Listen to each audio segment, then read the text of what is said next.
urban separately, planning separately, landscape separately, right? Ecosystem separate, environment separately. The problem is we thought in these silos, but that's not how real life works, right? Every system, every one of the built environment is actually built onto another, and is interconnected, right? It's an ecological ecosystem. Things flow in and out of one environment and go to the other, and materials flow, peoples flow, laws flow, everything flows, right? And they keep affecting each other, they keep changing each other, they keep influencing each other, right? So why do we keep studying them separately, right? And this is a huge problem which is there in our country. Okay. Two, I think it is the largest industry in the world, right? That's why we need to focus on it. And not only is it the largest industry in the world, it is fundamentally the driver of sustainable development in this world. I mean, think about what has happened over the last 2 years. You all have experienced it in the pandemic. You've experienced it, if we do not design and if we do not build our environment sustainably, right, we are dead. Humanity does not have a future. There are no ifs, ands, or buts about it, right? And it is the largest driver think about it.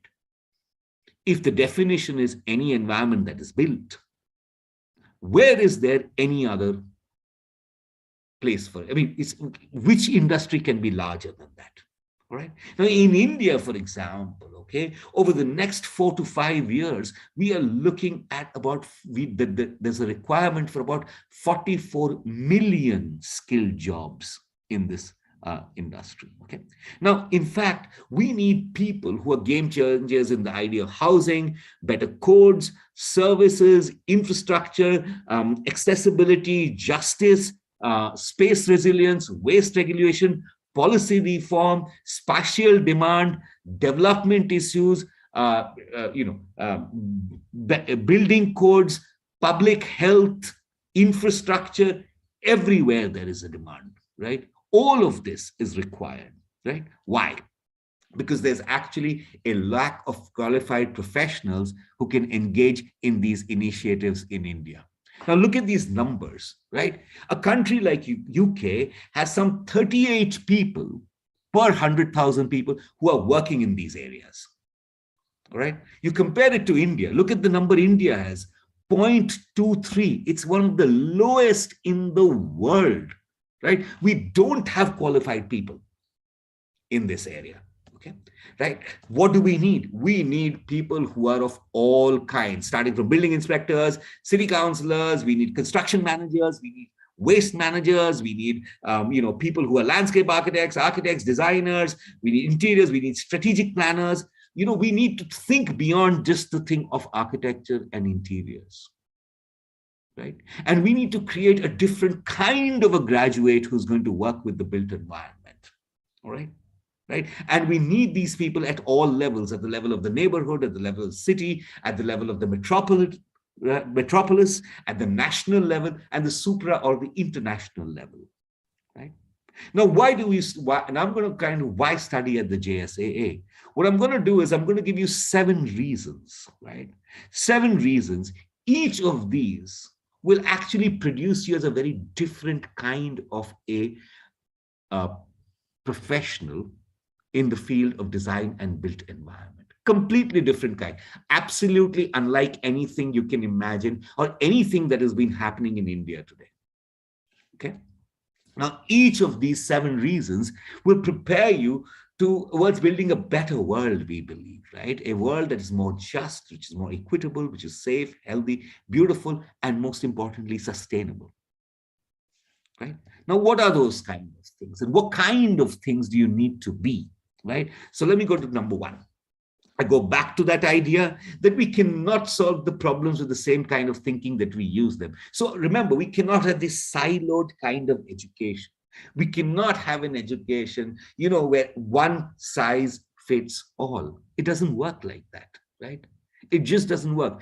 Think about yourself. So many of you, you have different interests. You have different ways in which you learn. You have different styles in which you learn. You have a different pace in which you learn, right? And yet, why do all schools have a same syllabus, same way of learning for everyone? This is not the case anywhere else in the world. Right? This is only here in India. But what we have JSA has done is just thrown all of this outside of the window, right? And we are doing something completely different. So what's the first thing? Right? These are the 4 kind of programs that are there. There's something called the Bachelor's of Architecture, which is a 5-year accredited program. There's a Bachelor of Interior. There's a Bachelor of Community and Urban Development. And there's a BA Honors Built Environment Studies, which is an architecture program for those who do not have a PCM background. Okay. But if these are very standard names, what happens in them is completely different. And what we do is we kind of open up this larger field of the built environment for you, where you can become an architect, but also get training to become an international aid worker or an international development officer. Or you could getting a training in interiors or, urban and community development and go on to become a regional planner or a smart cities consultant, right? We're going to give you this kind of a very different kind of an education, okay? 7 reasons. Number one, as I said, why does everybody have to study the same way? So what we allow people to do at JSAA is fundamentally pretty much design your own curriculum that allows you to learn and do things at your own pace. So when you come in, we tell you what your foundation year is and what your capstone time is. Rest, everything is up to you, how you can set it up, right? So you may want to do this combination, but somebody else wants to do something completely different. We allow that at JSA, right? People just add their own way of doing things.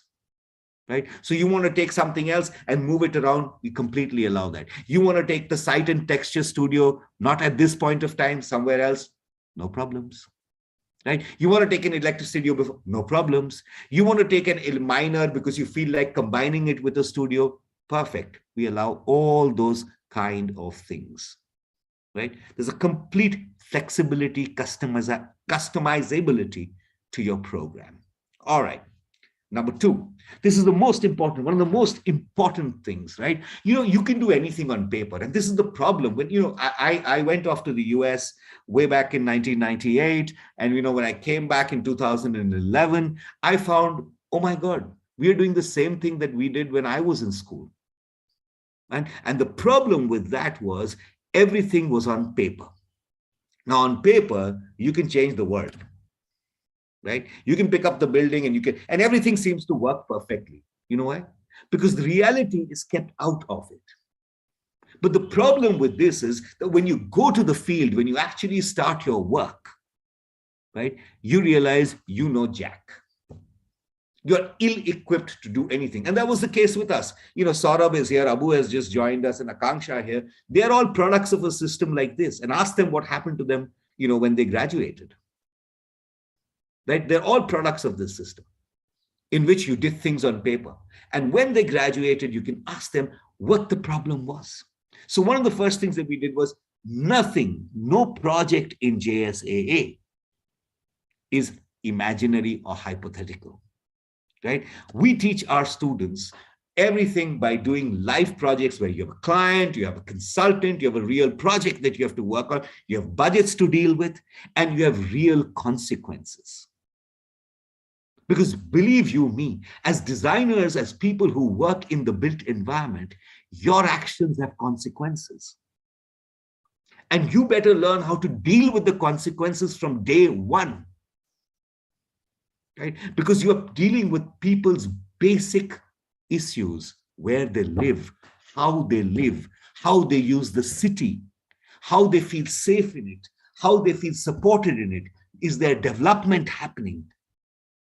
These are basic issues, very fundamental issues to people that you will deal with as those who are working in the built environment. So if we give you a training in which we don't tell you what are the consequences of these actions, how will you get trained? So what you see in front of you here is everything, whether it's furniture design, whether it's structures, everything, whether it's actually, I mean, this is our first year students who are working with some projects there's the client who's there, other architects have come in, or the consultants have come in. All of this happened in real life. This time also we are working on this, right? Our final year students are actually working on a 5-acre site in Greater Noida, which is a full-on developer site. They're developing it. Our present first and second year are actually designing and building something right on campus, right? So we never expect you to do anything that is not real life. Very, very important. It's and that gives you a hands-on learning. All right. Okay. Number 3, I think this is pretty much one of the things that you cannot do without today. We live in a global world, right? We cannot have curricula. We cannot have work which is fundamentally, blinkered. Now, JSA has, and Jindal has more than 250 tie-ups with leading universities all over the world. So there are things for you to do short-term exchanges. There are, thankfully we are now opening up again. Everything is opening up. So you have short-term exchanges, you have semester exchanges. There are semester abroad programs. There are what are called extension programs. So you do a few years with us and then do a master's somewhere else. There are all kinds of opportunities like that, right? And they're not only in architecture or design. Suppose you're doing something, you're taking some other kinds of classes. We have something called a minor program, and I'll talk about that. Maybe there's some courses in your minor program which you're like, I need to actually go to Latin America to take these courses. Great. We have tie-ups there. You may like, no, but I'm working on questions of development and what are in my minor, and I want to look at what's happened in, I don't know, Northern Europe. Perfect. We have places for you to go. All right. So anything, the world is your oyster in that sense, right? Our students, and not only do you actually go there, even while you are in and at JSA, we've got things that are happening. For example, this is a project with the Royal Institute of Technology Sweden, where our students and their students and students from UK and students from Brazil and students from Italy and students from the US were all working together in producing an alternate atlas of the world. In fact, this atlas is going to be released in a week's time. Okay.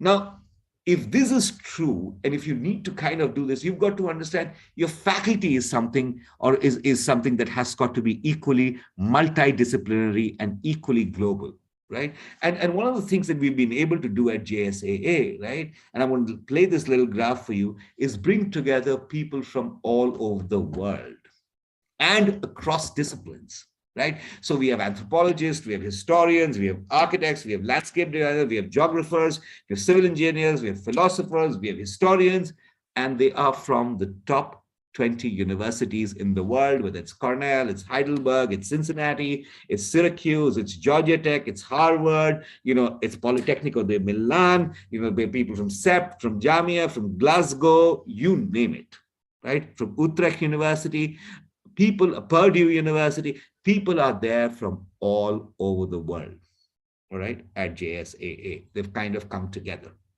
Okay. Now, 5, and this is very, very critical for us. Remember what we were saying in terms of creating this ultimately very different kind of a professional, right? Now, one of the things that we realized is, one of the things that, this is a book written by a friend called Sonipat, who wrote that what is the kind of graduate that you need for the 21st century? And one of the things he said is what you need is a T-shaped graduate. Now, what does a T-shaped graduate mean? The T-shaped graduate means that you have your major area of discipline, right, which is the long arm of the T, and then you have a minor area of discipline, which is the short arm of the T. What that allows you to do is connect with other disciplines. Why? Very simple. Look at it this way. No real problem in the world comes with a label that says, I can only be solved by an interior designer. Architects don't work on me, or urban people don't work on me, or graphic designers don't work on me. That's not how real problems in the world are solved. Real problems in the world are solved by people who have multiple knowledges behind them. They bring it together, right, in order to create innovative solutions to the world, right? But this is something that has never happened at any school of art and architecture in the country, right? What we do is, while you're doing your major in all of those four things, you have almost 12 minors to choose from. So you could be majoring in, I don't know, architectural studies, right? And then you do a minor in sustainability studies. And suddenly you're just not only an architect. You can go on to become a historic district manager, an environmental auditor, a green building consultant, a waste management professional, a landscape architect. So you do additional, so you get a minor certification along with your major coursework, right? Suppose let's take another combination. You combine it with business studies, right? So then you would take classes in the Jindal Global Business School, right? And suddenly you can yes, I'm an architect, but I'm also trained as a construction manager, or a smart cities consultant, or a project manager, or a real estate developer, or a strategic planner, right? All kinds of things, different jobs become completely open to you. Now, let's say you're interested in interiors, right? Let's say you combine it with virtual environments. Suddenly, you're looking not only as an interior designer, but working as a scenographer, as an experience designer, as a digital environment developer, as a game designer, as a VFX artist, right? Now, let's say you combine it with business studies. Again, other things become open to you. Material innovator purchaser, building accessories producer, consumer insights and analytics. Now, you're like, I'm sure you guys were like, wow, I didn't even think I could do this. Yes, you can. It's just how your coursework will be structured.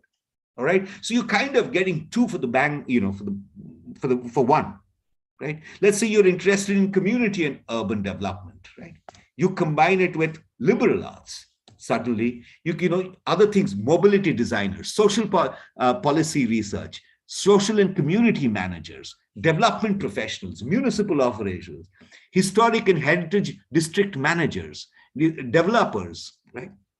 Let's take another. You combine it, you take your minor coursework in the School of Journalism and Media. Suddenly you become, community media manager. You can go on to become an international aid worker, an international development officer, right? A community planner, right? So you're fundamentally, basically, right, your horizon just explodes because of the kind of coursework that you can do at the JSAA, right? You become this unique professional who suddenly goes on to, who's completely different from anybody else who's going for a job. Just imagine, somebody else goes into a job interview and says, hey, I'm an architect, right? And you go into a job interview and say, yeah, I'm an architect, but you know what? I have a minor in policy and research.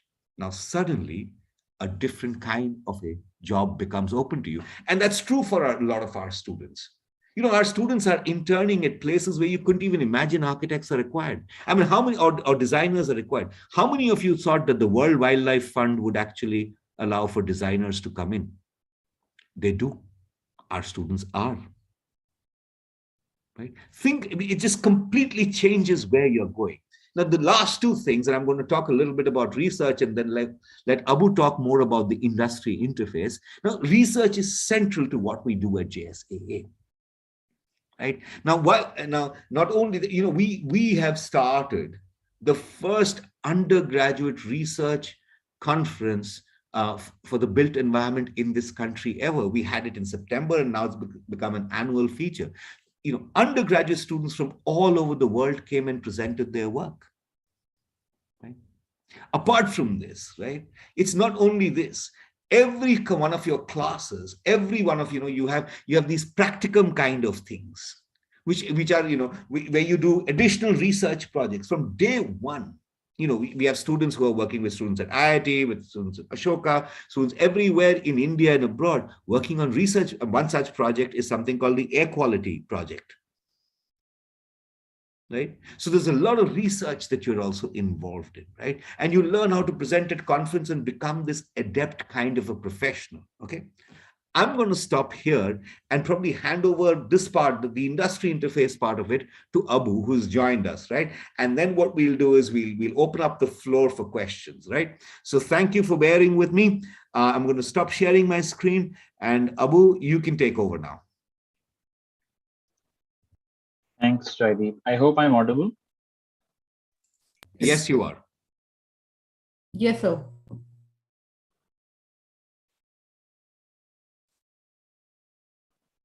Okay, so and I hope my screen is visible to everybody. Right. Perfect. So hi everybody. Uh, I think okay. So the whole idea of the industry interface that we are going to talk about, that I am going to basically present to all of you, is actually an answer to a question. Okay, and that question is this: that the way we are thinking about the industry and the way we are thinking about the training of the professional training of architecture and design students, is it really making much sense, right? How is it happening, right? And why is it, that there is a constant divide between industry and, academia, between theory and practice? Why is it that, graduates, who are going out of architecture and design colleges are not really skilled and trained enough to deal with the challenges that are posed by the industry? I have been practicing architect for the last 10 years now, 10 plus years actually. And I've taught, I mean, I've been sort of teaching also for the last 9 years now.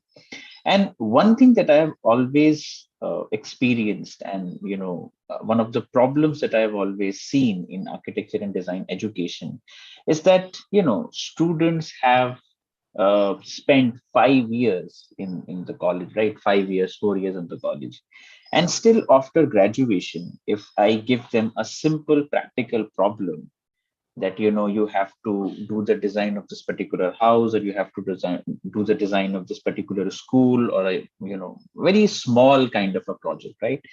They don't have the skill set to really deal with it and to be able to accomplish and deliver it. Okay, so now that is seriously problematic, right?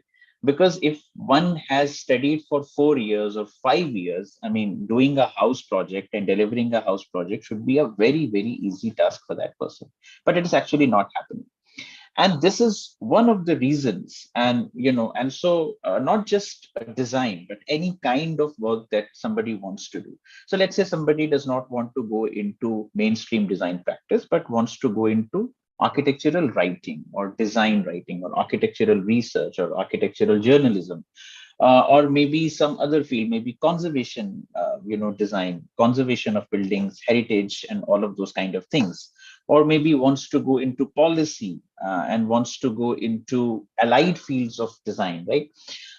The question is this: that have they really gone through multiple levels of training and multiple levels of exposure before they are sort of going out of the architecture or the design school into the industry? That is actually not happening, and that is one of the reasons why we instituted this whole Office of Industry Interface at the Jindal School of Art and Architecture, so that we are able to provide diversified and eclectic possibilities to the students who are sort of training with us, and who are learning at JSAA, who are part of JSAA, so that they are able to pursue the field that they want to pursue, right? They are able to gain the experience, and they are able to gain the technical know-how and exposure and understanding of whatever it is that they want to pursue later on. Now, somebody might want to become an architect, somebody might want to become a designer and do freelance projects. Somebody might want to go into the gaming industry, somebody might want to go into virtual reality, and one can think of any kind of an interdisciplinary career, right? And what we are doing is that we are creating possibilities and avenue so that it can happen. So that is in a nutshell the whole idea behind this, that whatever you want to do, we have industry partnerships, we have collaborations, we have avenues, so that you are able to get that experience, you are able to get that training in the course of your education itself, right? So what it means is that there is no binary between the industry, between practical work, and let's say between theory. There is no binary between the academia and between the industry, right? There is no real that kind of a limited reductive kind of a boundary between what is theory and what is practice. So this is the whole idea behind this. Now what we are doing in this particular sense is that we have a rigorous and a multimodal engagement with all kinds of industries of the built environment, right? So in order for this to happen, what we are serious about is the entire field of the built environment, and not just one or two kinds of firms or organizations, right? So it could be, as I said, it could be architecture and design practices, it could be project management firms, it will be construction firms, it will be heritage and conservation firm, it is policy firms, all kinds of firms which are making the built environment. Because end of the day, our graduates are agents of the built environment, and not just agents of one limited sort of school in that whole built environment, right? So we have industry and academic collaborations with all kinds of firms, right?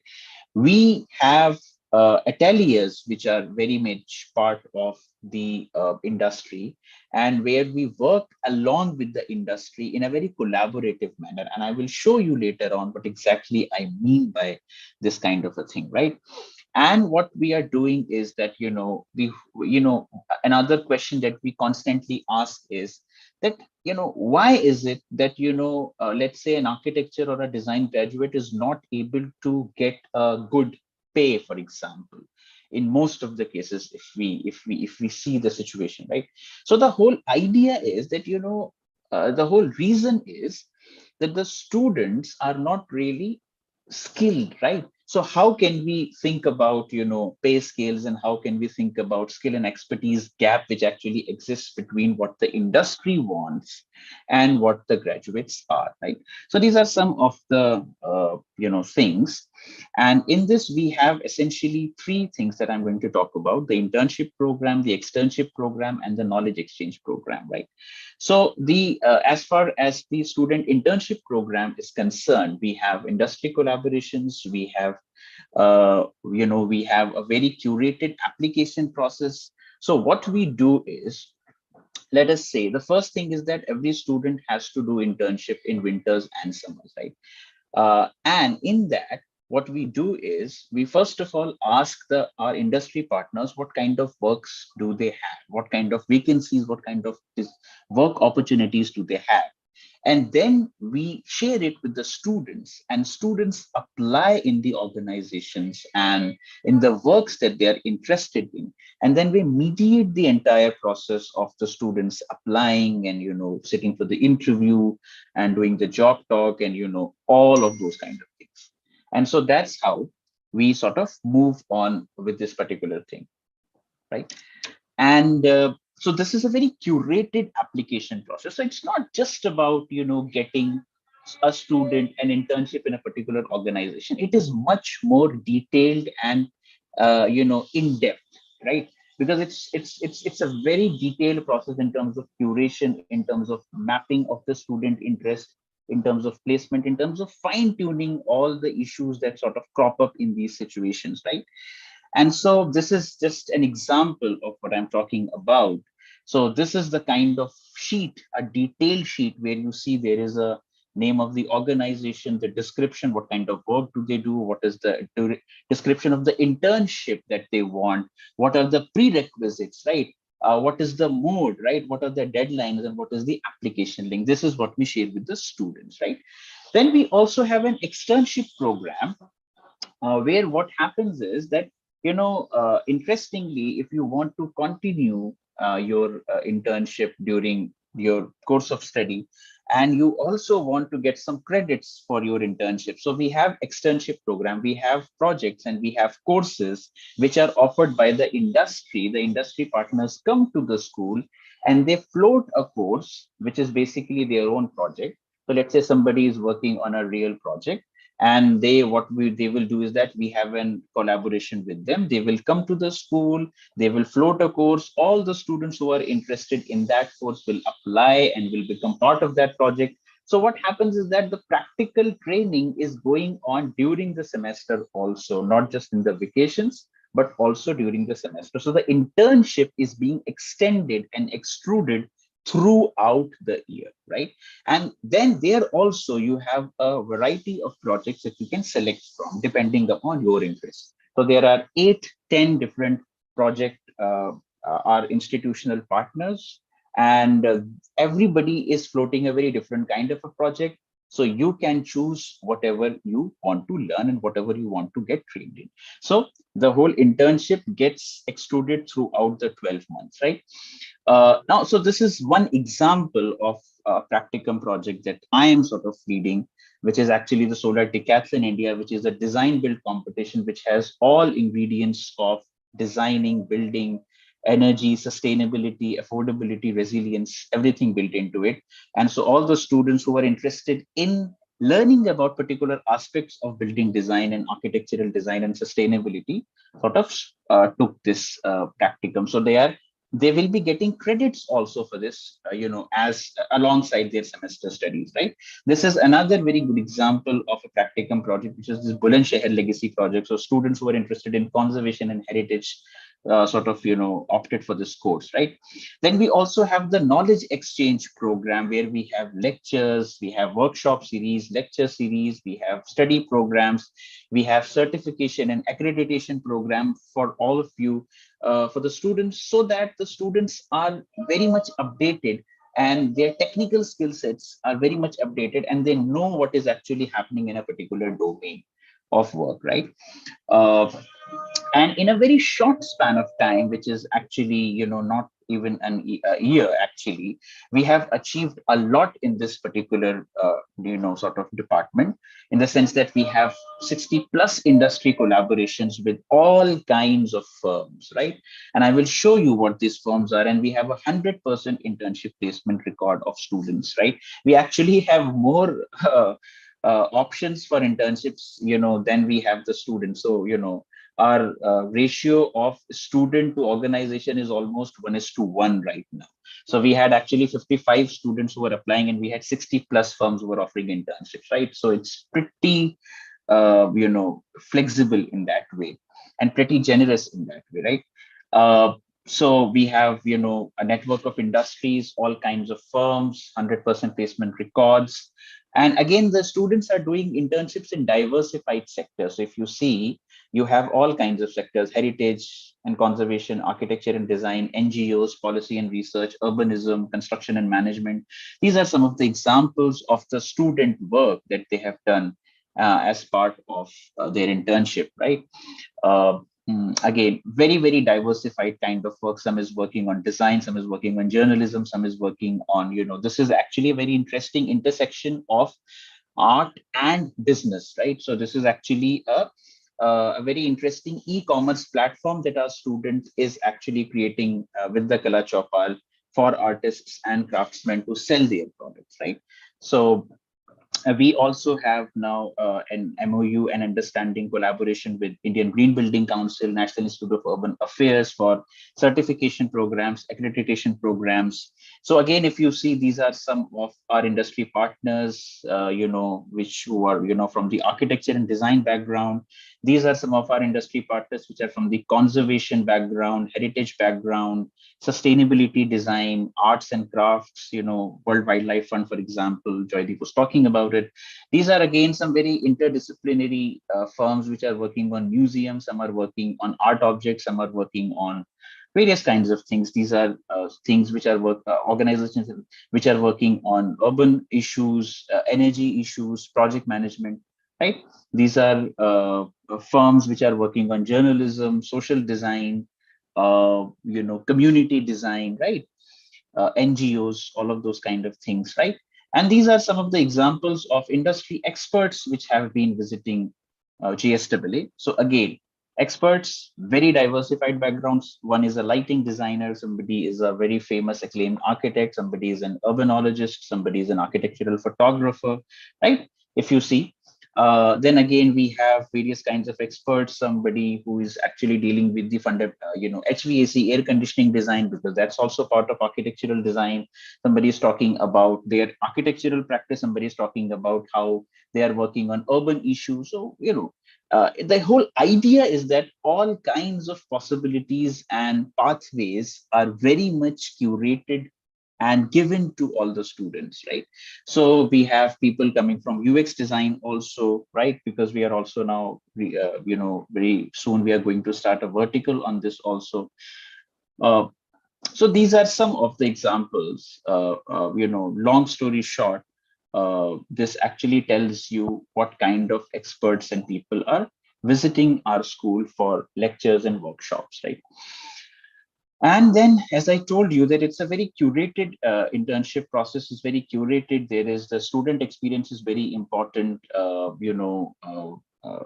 the learning mechanism, feedback mechanism is very important. So what happens is that every student fills what they are doing, what they are learning, what they are accomplishing week by week, and we sort of go through it. And if there is any problem, we sort of intervene and help the student, right? And these are some of the testimonials from the industry experts and the organizations where our students are working.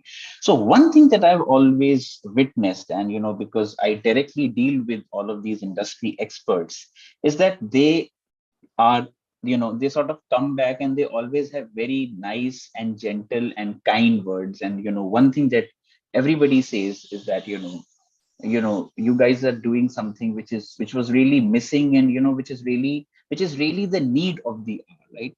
The one thing that they're very happy about is that they also get students from junior years, right? So second year students, third year students. This generally does not happen in architecture and design industry.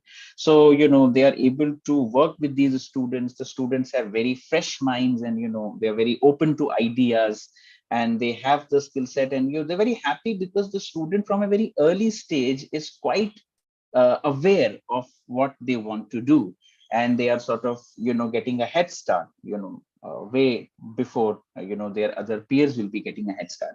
So that is something that I have always seen the industry partners and the internship organizations to be very happy about, and they sort of endorse us on that.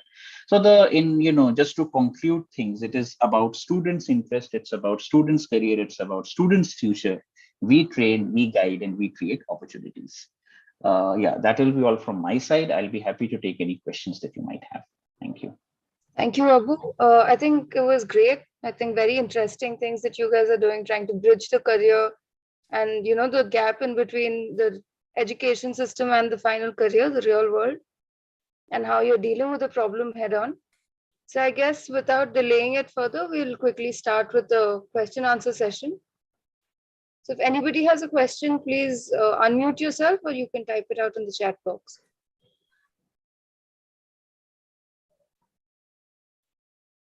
So Pramod says, can you please share something more about campus selections and placements? Pramod, I'm going to try and answer your question. As Abu said, there's just ample and more than ample opportunity. Pramod, don't get me wrong. We've got to stop thinking through these horrible categories that have been shoved down everybody's throat called campus placement. Abu just gave you a presentation in which every student at JSA from second year, right, is given an internship opportunity.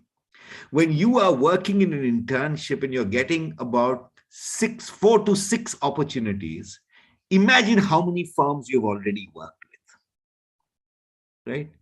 We don't need campus placement is what I'm trying to tell you. Campus placement is one of the worst ways to do this. Campus placement doesn't take into account anything about your interest. It's just a very random thing that happens. right?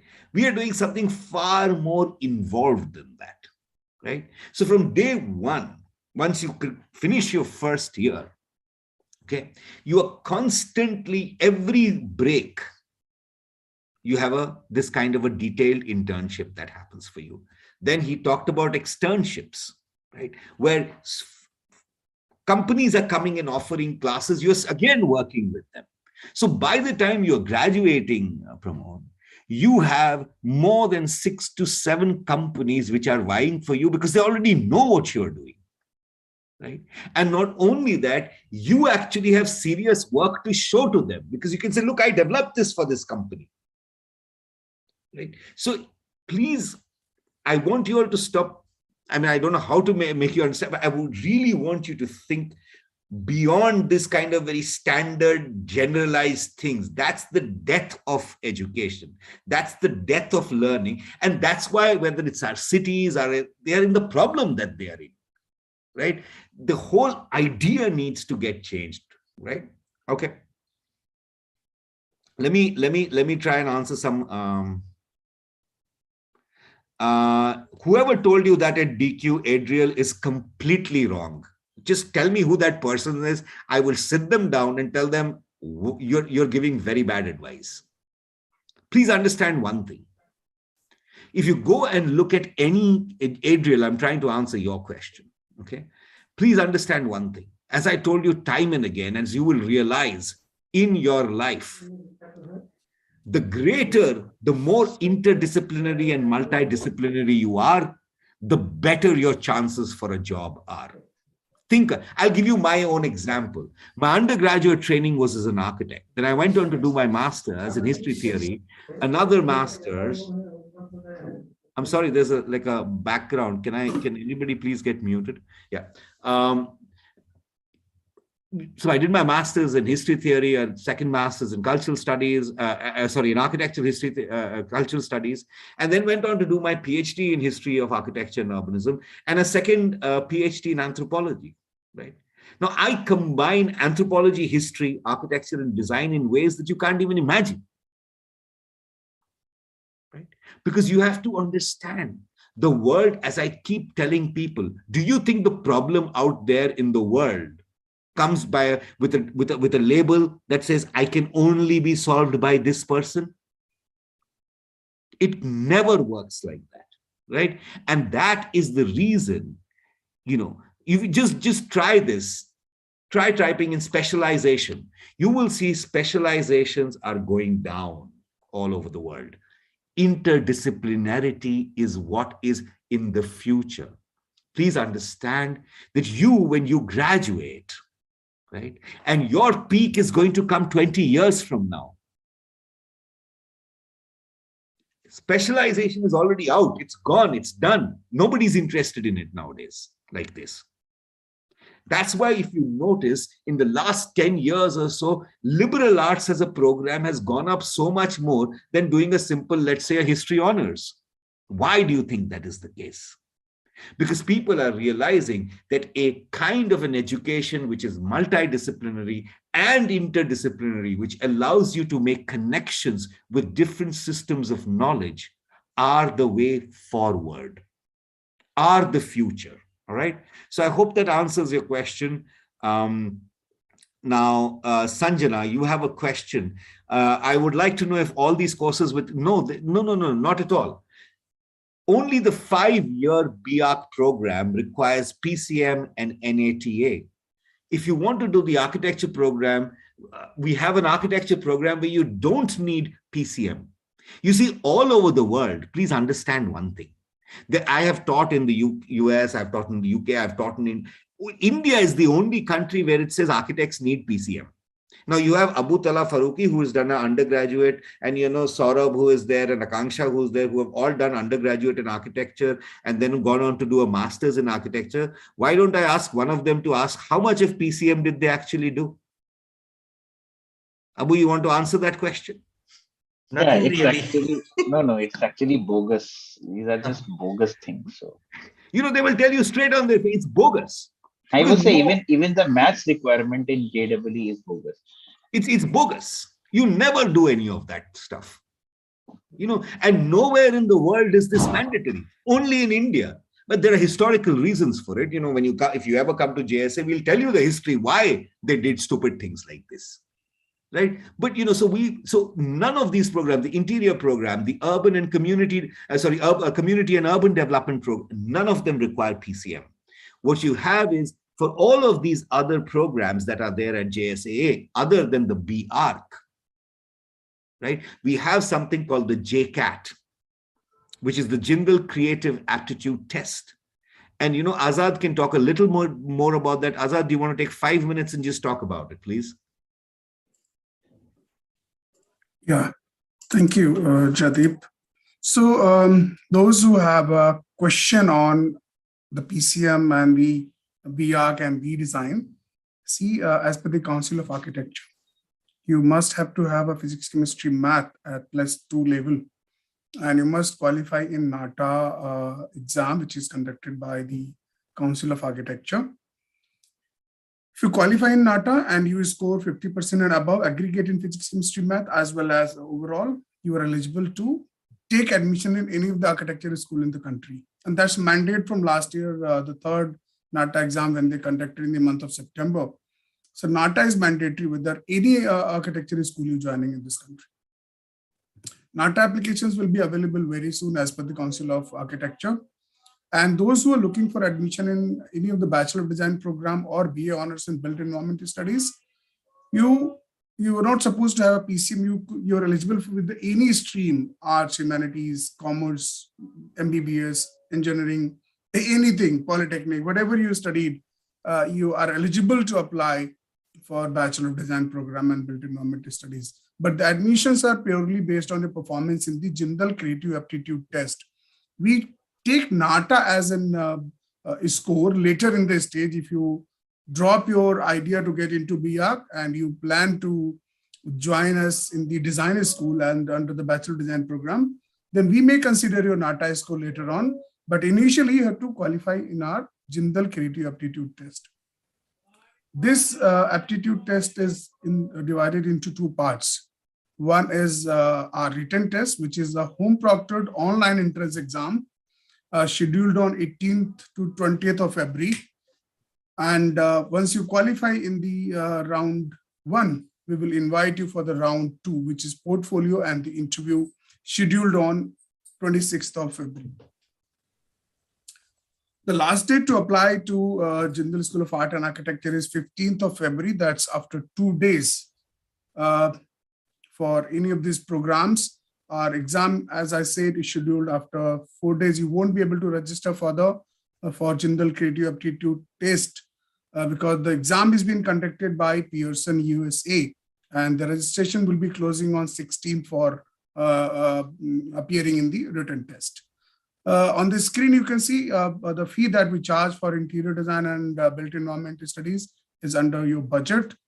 Because there's 100% boarding university, you need to pay 2.76 lakh as the hostel fee, which includes your hostel facility, triple sharing bed. It's a luxury, basically. You get a attached washroom, balcony, finest facilities that you could have, 4-time meals in your breakfast, lunch, evening snacks, and dinner Monday to Sunday. And health facilities, fitness center, all these food facilities, everything that includes under your 2.76 lakh, in fact, including your laundry services. Great. So thank you so much. In case you have still any questions, we can further talk. Thank you, You're sir. mute. I was trying to answer some questions. Let me, I typed them out, but let me also kind of tell them. Let me repeat, okay? Let me repeat this. Your NATA scores, NATA scores are only required for one program at JSAA, which is the 5-year BARC program. For all other programs, which is the BDES Interior, the BDES Community and Urban Development, and the BA Built Environment Studies program, Architectural Studies, which is a 4-year, all these last 3 are 4-year programs, you do not require NATA. All you need is what Azad called the JCAT, which is the Jindal Creative Aptitude Test. All right. And you can go to our website and excuse me, and actually look at the details of this examination. What is it? What is expected out of you? Whether it's your portfolio, what's expected out of, what do we look for in a portfolio? What do we look for when in the interview that is there? What's there in the JCAT? So all of that information is on there. I would request you to go to the website and actually take a look at it. All right. Now, the couple of other questions which were there, which I was trying to answer, somebody asked that, is there a fee for the minor program? Because you're getting a second certification, right? No, there isn't, right? Your second certification, there's no additional fee for this at JSAA or at Jindal. That you will be taking almost 24 credits, whether it's in the business school or in the School of Journalism and Communication, or it's in the policy school or in the law school or in the environment and sustainability school or in the School of Counseling and Psychology. None of it has an extra fee.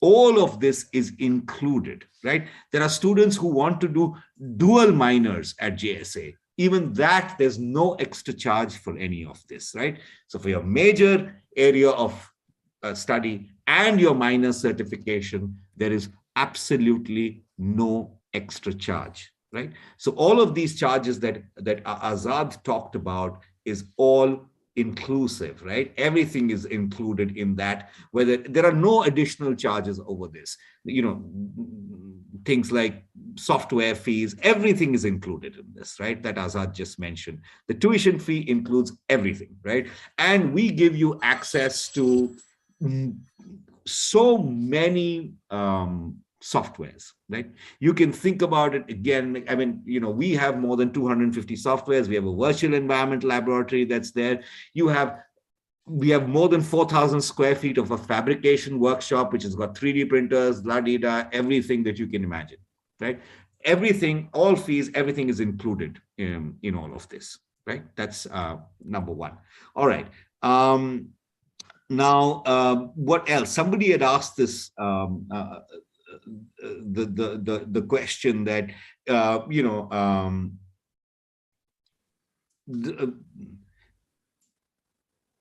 Pramod, again, this is for the architecture programs and the architecture and the design programs. I would request you to please go to the website. All that information is also there, or get in touch with Azad, who's always very good in getting back to you. Azad, if you can share your number with folks on the chat, and they can always call you and talk to you, right? Now, somebody had asked the question about selection for criteria for internships abroad. You see, you have internships in which you can go abroad too. There are all of that. Now, always remember, the point that Abu mentioned, how you go for internship is a very curated process, right? So you have to fulfill certain academic conditions, and then you have to, the company gets in touch with you, and they have their own process, right? And when you go through all of this, you have to satisfy the internal grade academic requirements, right? And you have to fulfill the interview process of the company. It's as simple as that. The company will interview you. The company will ask you. The company will check whether you have the kind of skill sets that's required. Because while we have matched you, the company also wants to make sure that they have the right person, right? So that is there. I don't know. Any other questions? Right. Again, somebody is asking if is everyone eligible for semester exchange programs and short-term study? Yes, everyone is eligible as long as you maintain what's called a good academic record, right? You cannot have a lot of, what are called repeats and resets and then apply for this. No, you've got to maintain a certain academic standing, right? And the certain academic standing means that you cannot have resets and re-examinations and things. So obviously all of that is there, but academic standing, if you've got the standard academic standing, everyone is eligible, everyone. And there are opportunities galore, like I'm saying. I mean, look, 250 institutions all over the world. So you can imagine how many opportunities are there for you. All right. Any other question, folks? Great. Right. Thank Maybe- you. I think we are now good to end the All right. session. Team DQ, can you just conclude and we can... Yeah. All right, yes. Thank you, everybody. Thank you, Joydeep. Thank you, Abu. Thank you, Azad. It was great. Thank you for taking time off Sunday and having this beautiful session with us.